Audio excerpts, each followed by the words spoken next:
Your heart just stopped. 1 second it was beating. The next, nothing. That fast, that simple. This is second zero. And what happens to you over the next 60 seconds is something science is only now beginning to understand. Because it turns out, the moment you die might be the most alive your brain has ever been. Here is where it starts. The very first thing that happens when your heart stops is nothing. At least, nothing you can feel. Your blood pressure drops to 0. The 5 liters of blood that were moving through your body just a moment ago are now sitting completely still. Without a pump, there is no flow, no delivery. But here's the thing, your brain doesn't know that yet. For the first 10 seconds, you are still running on whatever oxygen is left in your blood. Your neurons are still firing. Your thoughts, whatever they were, are still happening. You are still, technically, you. But that window is closing fast. Around 10 seconds in, something shifts.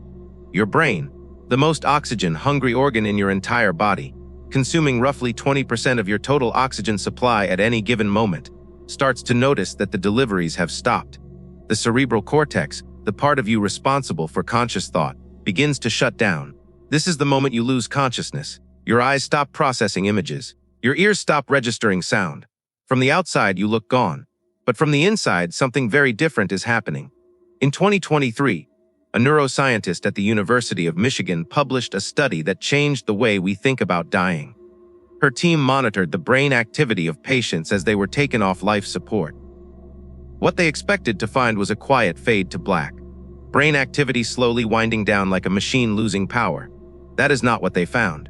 In 2 of the 4 patients, within seconds of losing oxygen, the brain did something no one predicted. It surged. A massive spike of gamma wave activity exploded across the brain. Gamma waves, the same waves associated with consciousness, heightened awareness, memory retrieval, and dreaming. And it wasn't random noise. The activity was organized, structured, concentrated in a region called the tempora parietal occipital junction, a part of the brain that previous research has linked to out-of-body experiences and visual processing. The researcher's response to her own findings was simple. She said the surge was, and these are her words, crazy high. Now pause here. Because this is where the science meets something much harder to explain. For decades, people who have been brought back from clinical death have reported experiences that sound eerily similar to what this brain surge might produce. Bright lights, a sense of floating above their own body, a feeling of peace so deep it defies description. And then there's the life review. You've probably heard the phrase, your life flashes before your eyes. Most people assume that means the highlights, your greatest achievements, the big moments. But people who have actually experienced it say that is not how it works at all. It is not the big moments. It is the small ones. It is riding your bike as a child. It is sitting at a desk on a random Tuesday.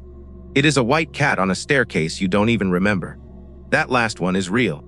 A young man who was resuscitated after clinical death described seeing a white cat on a staircase during his experience. He couldn't place the memory. He had no recollection of ever being in that building. So after he recovered, he described the staircase, the apartment layout, and the cat to his mother.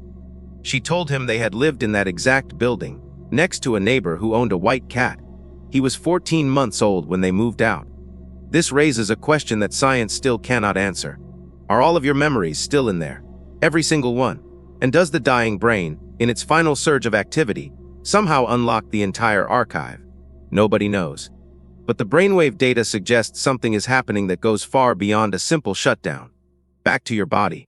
Because while your brain may be lighting up, the rest of you is going dark. Around 30 seconds after your heart stops, your blood is no longer carrying oxygen anywhere. Your cells, all 37 trillion of them, are starting to notice.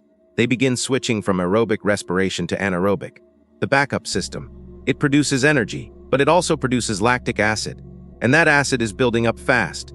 Your muscles, no longer receiving instructions from a functioning brain, relax completely.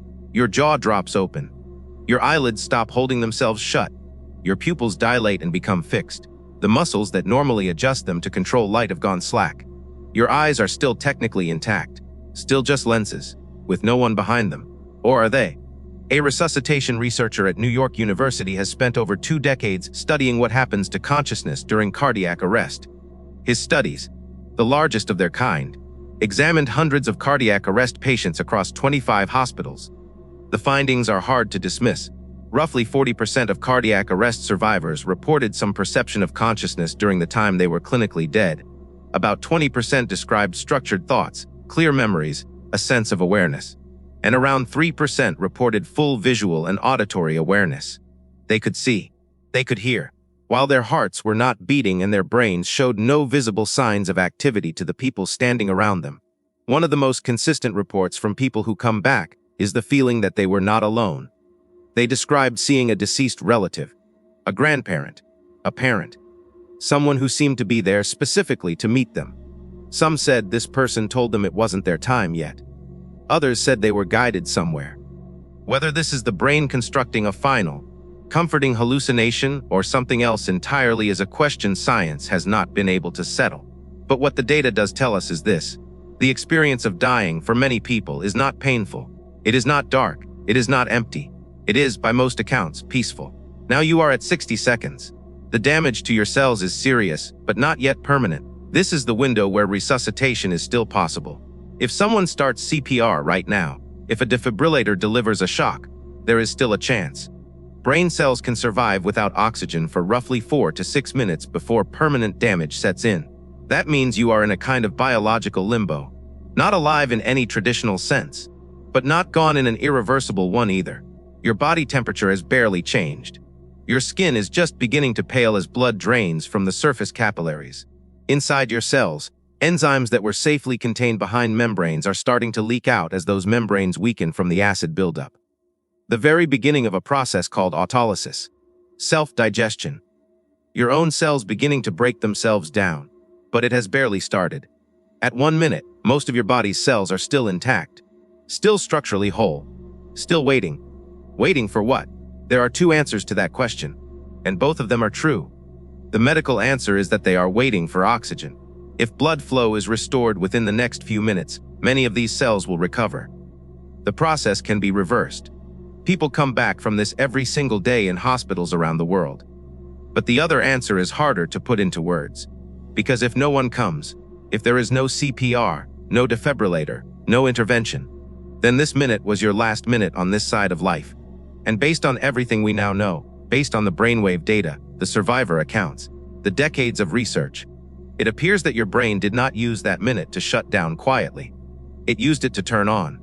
Every second you have is a second someone else already lost. The people who come back don't come back wanting more money or more status. They come back wanting more time with the people they love. More presence in the moments that don't seem to matter.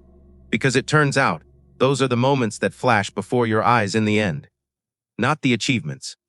Not the milestones. The ordinary Tuesday afternoons you didn't think anyone was recording. Your brain was recording all of it. And in your final minute, it might just play it all back.